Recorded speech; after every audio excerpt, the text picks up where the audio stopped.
पिछले वीडियो में हम लोग बातचीत कर चुके हैं कि बुद्धि को, हमारी तर्क शक्ति को, हमारे विश्लेषणात्मक प्रवृत्ति को संतुष्ट करके ही हम किसी विचार को अंदर मन के भीतर जाने देना चाहिए। यानी बिलीविंग फॉर बिलीविंग सेक में और किसी चीज़ को ठोक बजा करके विश्वास करने में आधारभूत अंतर है। जस्ट विश्वास एक अलग चीज़ है और सोच समझ के विश्वास करना एक अलग चीज़ है। विश्वास के संबंध में हम लोग कुछ बहुत विशेष चर्चा नहीं कर सकते। सबका अपना अपना विश्वास होता है, अपना अपना बैकग्राउंड होता है, अपनी अपनी परंपराएं होती हैं। किंतु हम अभी ऐसे ही कि जो कि एक वैज्ञानिक तरीका है जो कि सभी पर लागू होता है और इसको किसी विश्वास से या किसी परंपरा से मतलब नहीं है। और वो है कि जो आप अपने मन के भीतर जाने के लिए जिन विचारों को आप उचित समझते हैं उन पर विचार कर लीजिए। उसके बाद से फिर उसको अपने मन के भीतर निचले सतह में जाने की बात कही है। हमारे कर्मों का आधार क्या है? इसके लिए आजकल प्रचलन है कि कल्पना को कुछ मत एनकरेज मत करो। इमोशन होना, ही इज़ इमोशनल, मतलब बड़ा डिस्क्वालिफाइड आदमी हो गया। तो ये आपने जो परमात्मा ने शक्ति दी है, इतनी बड़ी चीज़ दी थी जो कल्पना, सारे जो संसार के बड़े बड़े काम हुए हैं एक दिन कल्पना में ही थे। और कल्पना का आधार क्या है? कल्पना का आधार सेंटिमेंट है। सेंटिमेंट का आधार क्या है? ये तीनों चीज़ों को हम लोग अगर समझ लें तो आगे हम लोग चर्चा करेंगे कि क्या साइकोलॉजिकल मनोवैज्ञानिक अभ्यास क्या है जो हमारी कल्पनाओं को, हमारे भावनाओं को और हमारे सोचने के तरीके को प्रभावित कर सकते हैं या उन्हें मोल्ड कर सकते हैं या उन्हें उचित दिशा दे सकते हैं। आपकी कल्पनाएं बनती कैसे हैं, उनका स्वरूप कैसा होता है, उनका आपकी कल्पना अलग है, मेरी कल्पना अलग है, उसका कारण तो होगा ना। देखिए, आप कोई इमोशन जो बार बार आता है तो कुछ दिन आने के बाद से वो आंतरिक मन में वो एक रूप धारण कर लेता है, एक प्रवाह जैसा, something which moves with in you, और उसको हम सेंटिमेंट कहते हैं। हम जब भी बाहर जाते हैं, आप हमारे सामने मिलते हो, कुछ हमको अपसेट करने के बाद कह देते हो। एक दिन ऐसा होता है, दूसरे दिन भी ऐसा होता है, आई डोंट माइंड। लेकिन ऐसा होता है कि रोज़ ऐसा होने से मुझे बार बार आपके ऊपर झल्लाहट आती है। मैं बार बार नापसंद, डिसलाइक करने के मेरे अंदर भावना, इमोशन आते हैं। ये इमोशन बहुत दिन तक अगर बार बार दोहराए जाते हैं तो आप हमको जिस दिन न चिढ़ाएंगे उस दिन भी हम आप पर झल्ला जाएंगे, क्योंकि वो सेंटिमेंट बन चुका है। यानी इमोशन को अगर बार बार दोहराए, उस इमोशन को, जैसे आप बार बार मंदिर में जाइए और बार बार जल चढ़ाइए, देवता के ऊपर फूल चढ़ाइए वगैरह, आपको, बच्चे को क्या पता है, लेकिन वो को आप कहिए तो वो धीरे धीरे थोड़ा इमोशन आता है और बाद में सेंटिमेंट आता है, और वो सेंटिमेंट उसको प्रभावित करता है। किस रूप में? कल्पना के रूप में। तर्क वितर्क विवेक के रूप में नहीं, कल्पना के रूप में। और कल्पना शक्तिशाली होती है। आप जो सोचते हैं कि हम ये कल्पना नहीं करेंगे, वैसा नहीं है। आप अब जैसे सपने को आप आना आपके कंट्रोल में नहीं, जो चाहेगा वो आएगा ही, उसी तरह से कल्पनाएं भी आप जो चाहे वो नहीं कर सकते, क्योंकि कल्पनाएं आंतरिक मन की शक्ति होती है। वो आपके जो ऊपरी मन है, जो आपका बुद्धि का है, विश्लेषण करते हैं, तर्क वितर्क करते हैं, कुछ जजमेंट पर पहुँचते हैं, मोटे मोटे आप किताबें लिखते हैं, ये सब जो बौद्धिक क्रियाएं हैं वो सब से कल्पना अधिक बलवान है। आप कोई काम करते हैं तो उसमें कुछ इच्छा शक्ति लगाना पड़ता है। भाई हम चाहते हैं कि हम रिकॉर्डिंग कर दें, तो इसीलिए हमको कुछ चारों से मन को हटा कर के ये काम करना पड़ रहा है ना। और मन इधर जाता तो हम रोकते हैं उसको, तब जा कर के हम आपसे बोल पा रहे हैं। तो ये काम कौन करता है? ये काम विल पावर करता है। विल पावर एक शक्ति है, और ये शक्ति हमको हर दम ज़रूरत पड़ती है कुछ भी काम करने में।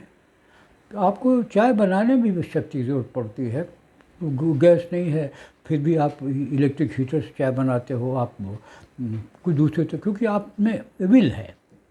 नाउ आप सोचते हैं कि अब आपके विल है कि हम बेकार बात न सोचेंगे, टाइम न ख़राब करेंगे। आप इरादा करते हैं में भी असफल होते हैं। क्यों? क्योंकि आपका कल्पना है आपका साथ नहीं देती है। वो मैं भी प्राइम मिनिस्टर बन जाता है कि एक पंडित जी ने 1.5 रुपया लेके हमको बताया था प्राइम मिनिस्टर बन जाओ और मंत्र ये पढ़ो। हाँ, लेकिन यार मंत्र अगर पढ़ना तो काले मुंह का बंदर मत देखना। अब मंत्र तो याद नहीं रहता मगर काला मुंह का बंदर ज़रूरत है, इसलिए मैं प्राइम मिनिस्टर बना, यहाँ हम इधर उधर कुछ काम चला रहा हूँ। क्योंकि हम चाहते थे कि काला मुंह का बंदर मुझे मन में न आए, जितनी हम चाहते थे उतनी वो आता था। ये है प्ले है आपके विल पावर और कल्पना का। हम बीमारी के बारे में नहीं सोचना था। कोई बोलता है चिंता मत करो यार, तुम बेकार में चिंता करते हो। जितना वो कहते हो उससे डबल में चिंता करता हूँ। पहले ज़्यादा कम करता था, अब उन्होंने कह दिया कि मत चिंता करो, और ज़्यादा चिंता करने लगा। ये क्या है? हम चाहते हैं कि ये काम नहीं करें, वो काम करते हैं। इट इज़ बिकॉज हमारा जो विल पावर है वो हम ज़्यादा से ज़्यादा लागू करते हैं कोई काम में या कुछ चीज़ सोचने में या कोई कल्पना के मामले में। तो उसके बाद से जो ये कल्पना है, जितना हम विल पावर बढ़ाते हैं, 1 और 1 2, 2 1 3 ऐसे कर अपने विल पावर को बढ़ाते हैं। लेकिन कल्पना जैसे कि 1 2 2 2 4 4 चौक 16 24 चौक 64 ऐसे माफ़ी बढ़ती है। यानी आप जितना ही अपने कल्पना को कंट्रोल करने की कोशिश करते हैं, कल्पना उतनी ही आपको बढ़ती जाती है। क्योंकि कल्पना पर आपके विल पावर का अधिकार नहीं होता है। हम तो सोचते हैं कि हम जो चाहे कर देंगे। जी नहीं, आप जो चाहे नहीं कर सकते। आपकी कल्पना जो करवाना चाहेगी वो आपसे करा देगी। हर जगह में आप कोई ड्रामा में देखिए, कोई ऊँचे ऊँचे क्लासिकल में देखिए, हर जगह इमेजिनेशन का बात है।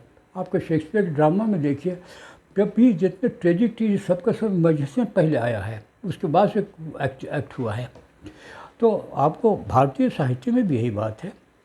तो आपको अपनी कल्पनाओं को सुधार कैसे करने चाहिए, कैसे उनको आप प्लेजेंट बनाएं, क्रिएटिव बनाएं, ये सब कैसे करना चाहिए, इसका जो आधार है वो है सेंटिमेंट।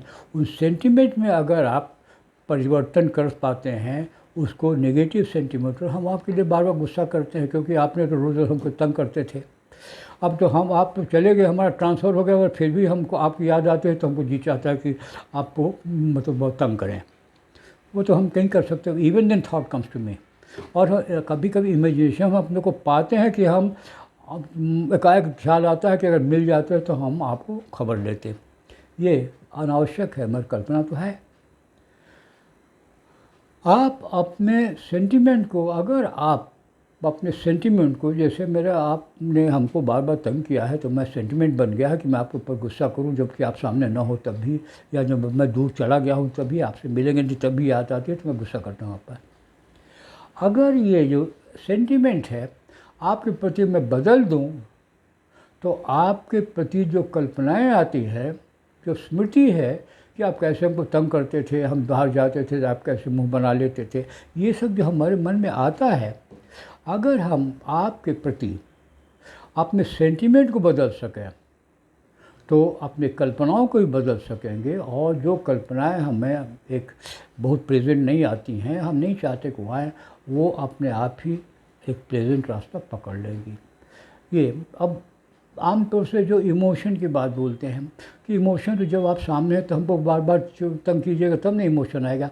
लेकिन हम तो अलग हो चुके हैं, आप तो मिलेंगे नहीं आपसे, तो फिर इमोशन का क्या करें? अगर सेंटिमेंट का बेस है, इमोशन है, सेंटिमेंट के कारण, तो इमोशन का तो सवाल नहीं उठता, आप तो है नहीं। लेकिन आपको जो जो जो आपको सेंटिमेंट में जो स्मृतियाँ हैं, मेमोरी है, वो मेमोरी आपके अंदर वो इमोशन पैदा करती है। इस प्रकार से प्रोसेस सेम है कि इमोशन बार बार आता है, आपकी स्मृति आपको बार बार गुस्सा दिलाती है, वो चित्र आता है कैसे आप हमको तंग करते हैं, वो बार बार आती है। उसके बाद से फिर बाद में सेंटिमेंट अपने आप प्ले करता है और देन इमेजिनेशन को अपने आप को प्रभावित करता है। आपको जो मनोवैज्ञानिक अभ्यास है, मनोवैज्ञानिक अभ्यास क्या करता है, आपके इमोशन को उतना नहीं पहले टच करता है, लेकिन आपके सेंटिमेंट को सीधे सीधे पहुंचता है। ये जो साइकोलॉजिकल एक्सरसाइज जिसकी हम लोग आगे चर्चा करने जा रहे हैं, जो कि इस वीडियो का मुख्य ध्येय था, वो आपको इमोशन को इनवाइट नहीं करता। इमोशन आने से तो आप अपसेट हो जाओगे, आप गुस्सा हो जाओ तो मेरी बात क्या सुनोगे, बिकॉज इमोशन, गुस्सा होना इमोशन है। लेकिन आप स्थिर चित्त रहोगे, आपका जो ये सेंटिमेंट है ऐसा सेंटिमेंट होगा जो कि आपको स्थिर चित्त बनाएगा, तो आप मेरी बात सुनोगे। और ये बात जो हम लोग कहने जा रहे हैं, ये आपका साइकोलॉजिकल स्वर में आप उसको सुनोगे। आप गुस्साए रहोगे नहीं सुनोगे, लेकिन अगर आप स्थिर रहोगे सुनोगे। स्थिरता पहली शर्त है।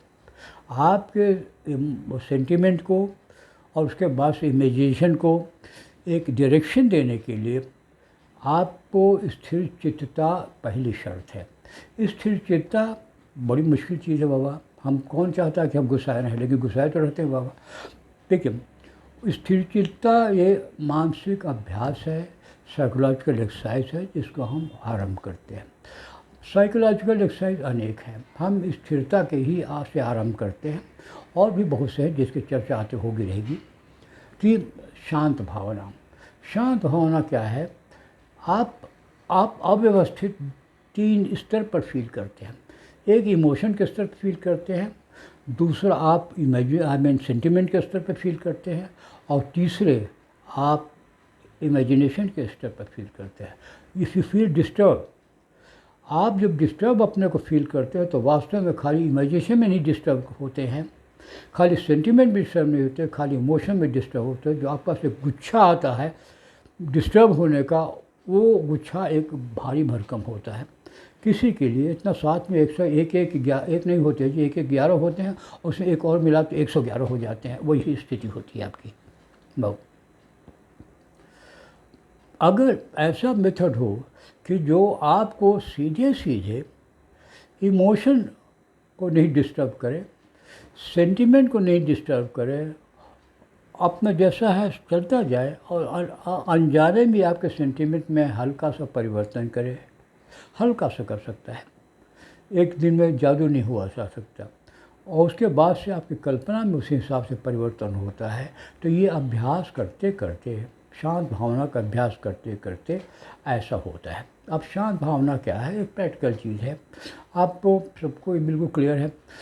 हाथ पैर फैला के पेट के बल लेट जाइए, सांस 1 से लेके चाहिए तो 1 से लेकर 9 तक गिनिए, 9 से लेकर वापस आइए, या नहीं चाहिए तो मत गिनिए, जैसी खुशी है। जिधर जिधर आपके विचार जाने चाहिए जाने दीजिए। शुरू में तो ऐसे होगा।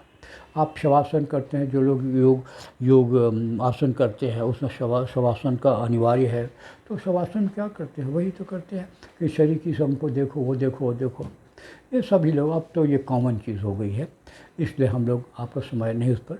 आप ऐसे ले लिया। अच्छा, आप शांत भावना के लिए आरंभ कीजिए कि मेरा कमरा शांत है, मेरा घर शांत है, मेरे पड़ोसी शांत है। जस्ट कल्पना है, आप शांत नहीं कर सकते। ये भावना अभ्यास इसको बोलते हैं। इसको कोई वास्तव में करने का नहीं दरकार है, ऐसा संभव नहीं है। सब सर्वे भवन्तु सुखिनः, ये अभ्यास है, भावना अभ्यास है। सबको कोई आदमी आज तक जन्म लिया है जो कि सबको सुखी बना सके। तो लेकिन भावना तो कोई हर्जा नहीं, भावना तो आप आकाशगंगा के बारे में भी कर सकते हैं कि कल्याण हो तुम्हारा। ठीक है, तो ऐसे ही आप भावना का अभ्यास करते हैं। आपका इस भावना के अभ्यास करने से कि मेरा टाउन शांत हो, मेरा स्टेट शांत हो, मेरा देश शांत हो, मेरा सब कॉन्टिनेंट शांत हो, मेरा पूरा ग्लोब शांत हो, और आगे आगे आपका अंतरिक्ष होगा शांत है, औषधियाँ शांत है, वनस्पतियाँ शांत है। जो हम लोग शांत पाठ तो करते रहते हैं, इन लोगों में संस्कार है अपना वैदिक। अच्छा, अब इससे होता क्या है, आपको मैं निवेदन कर रहा था कि आप डिस्टर्ब 3 स्टेज में होते हैं। तो शांत भावना का अभ्यास सभी स्टेज को पार करके सीधे सीधे आपको अज्ञात रूप से ही उन तत्वों को भी शांत कर देता है जो कि जिनके बारे में आपको मालूम नहीं है। आप सोचते हैं कि आपको अपने बारे में सब मालूम है, तो आप भ्रम में हैं। किसी को अपने बारे में सब नहीं मालूम, जिसको मालूम है हमने तो आज तक किसी को दर्शन नहीं किया। ऐसा आपने किया होगा तो भाई किया होगा। कोई भी व्यक्ति पूरी तरह से शांत नहीं है, सब में अपनी अपनी कठिनाइयाँ, अपने अपने डिस्टर्बेंस हैं। और उसके तो कबीर को है कि योगी भी जागता है और ये भी जागता, वो भी जागता है, सब लोग अपने अपने चक्कर में जाते हैं। सोमय दास तुलसी भरोसे राम के, तो वो तो भाई अब उन लोगों की बात है, हम लोग तो ऐसे डिस्टर्ब रहते हैं। तो हमारे कुछ ज्ञात कारण होते हैं डिस्टर्ब होने के, हमारे कुछ ज्ञात सेंटिमेंट होते हैं और कुछ अज्ञात सेंटिमेंट होते हैं। ये जो शांत भावना का अभ्यास है, ज्ञात सेंटिमेंट को भी शांत समन करता है, शांत करता है, भावना में शांत करता है। और अज्ञात जो आपके तत्व हैं आपके मन में, जो कि आप डिस्टर्ब करते रहते हैं, जो सपने में आते हैं, जो आपको मेमोरी में एकाएक फ्लैश के रूप में आ जाते हैं, आपके डे ड्रीम में रूप में आ जाते हैं, वो सब में जो डिस्टर्ब करने वाले उनको भी शांत करता है। I think I am exceeding but can't help, let me go further. तो अच्छा, तो ऐसे में आप सभी प्रकार से जो ज्ञात और अज्ञात जो आपके भीतर तत्व हैं जो आपको डिस्टर्ब करते हैं, वो शांत भावना का अभ्यास उनको शांत करता है, उनके प्रभाव को या उनका जो डिस्टर्ब करने की इंटेंसिटी है उसको कम करता है। और अभ्यास का वही अर्थ है कि इसी एक मानसिक क्रिया को बार बार कीजिए, उसके हम साइकोलॉजिकल अभ्यास बोलते हैं। So simple. तो आप शांत भावना का लगातार अभ्यास करते रहिए। आप 2 मिनट कीजिए, 10 मिनट कीजिए, तो आप ये एक साइंटिफिक मनोवैज्ञानिक तरीका है। इसको आपको ये इंडियन साइकोलॉजी में तो इसका बहुत महत्व है। आपको पतंजलि में है, पतंजलि के वो योग शास्त्र में, आई मीन योग सूत्रों में भी इसकी चर्चा है। आपको बुद्ध की भी चर्चा करता है, अनेक आप और उपनिषद में और योग वशिष्ठ में तो ये है ही है बिल्कुल। उसमें ये भी है कि शांत मन का व्यक्ति अगर किसी से मिलता है तो उसको भी शांत कर देता है। ये तो एक इंजीनियर टाइप के, मैकेनिकल टाइप के आदमी हमसे कहा था। हमको is it really so? Yes it is very much so. खैर, तो ये तो बहुत साधारण सी बात है कि यहाँ आप आए हुए हैं गुस्साए हुए और हम ठीक ठाक बैठे हैं और आपको कमरे में आएंगे और हम डिस्टर्ब फील करेंगे बिकॉज यू आर डिस्टर्ब। लेकिन उससे हम थोड़े परेशान हैं, किसी आदमी के पास जाते हैं जो कि है बड़ा शांत चित्त है, जो संत महात्मा सचमुच के, आप जाइए उनके पास, चित्त शांत हो जाता है, उनका दर्शन से ही शांत हो जाता है। उनके पास जाइए, सारी समस्या सुलझ जाती हैं। क्या है, उनके आंतरिक मन में इस प्रकार की स्थिरता है, शांति है। तो हमसे भी ये तो संक्रामक चीज़ है ना। एक क्लास में देखिए लड़कियों को, एक लड़कियों को हिस्ट्रिया के दौरा आ जाता है, जो किशोरावस्था में, सारी लड़कियों को हिस्ट्रिया के दौरा आता है। बिकॉज जो मानसिक क्रियाएँ हैं और प्रक्रियाएँ हैं, मेंटल एक्शन एंड रिएक्शन, ये सब के सब संक्रामक है। आप उदास होंगे तो आपके पास जाके हम भी उदास हो जाएंगे, और आप जब खुश रहोगे तो जब तक हम ज़बरदस्ती उदास ना होना चाहिए, थोड़ा बहुत तो खुश हो ही जाएंगे। तो इस प्रकार आपको शांत भावना का अभ्यास के बारे में हम लोग आरंभ कीजिए। कई आई मीन मैंने अनेक मनोवैज्ञानिक अभ्यास का, साइकोलॉजिकल एक्सरसाइज के हैं, उसमें से एक है और संभवतः यह पहला है। थोड़ा सा कीजिए, 2 मिनट कीजिए, 4 मिनट कीजिए, कोई ज़रूरी नहीं कि आप सारा काम छोड़ के यही काम कीजिएगा, but it helps. At least job is done when it is finished, I mean sorry, when it is started. तो स्टार्ट कीजिए, काम अपने आप हो जाएगा। हम अरविंद घोष ने अपने स्टूडेंट के पास लिखा था कि काम ख़त्म करने के बाद मत सोचो कितना योग करोगे, कितना वो मत सोचो, खाली स्टार्ट करने सोचो। क्योंकि 3 दिन करोगे, चौथे दिन फांकी मारोगे, तो अब कब स्टार्ट कर दिए, अब स्टार्ट करो। बस ये मत सोचो कि अब क्या करें। नो, आपने जहाँ पाया कि आपने फांकी मारा, वहीं पर स्टार्ट करना शुरू कर दो। बस दैट इज़ द वे, और that is started, that is all. हम मोटिवेशन लेक्चर ये नहीं है। ओवर। अच्छा, तो ये बात है, आपको अगर कोई डाउट वगैरह होगा तो आप शाला के मतलब पाठशाला के जो ईमेल है उसमें आप मेल कर सकते हो, और जहाँ तक बन पड़ेगा हम उसको क्लेरिफाई करने की कोशिश करेंगे। और लेट अस हो, गुड डे, बढ़िया से रहिए। ओवर।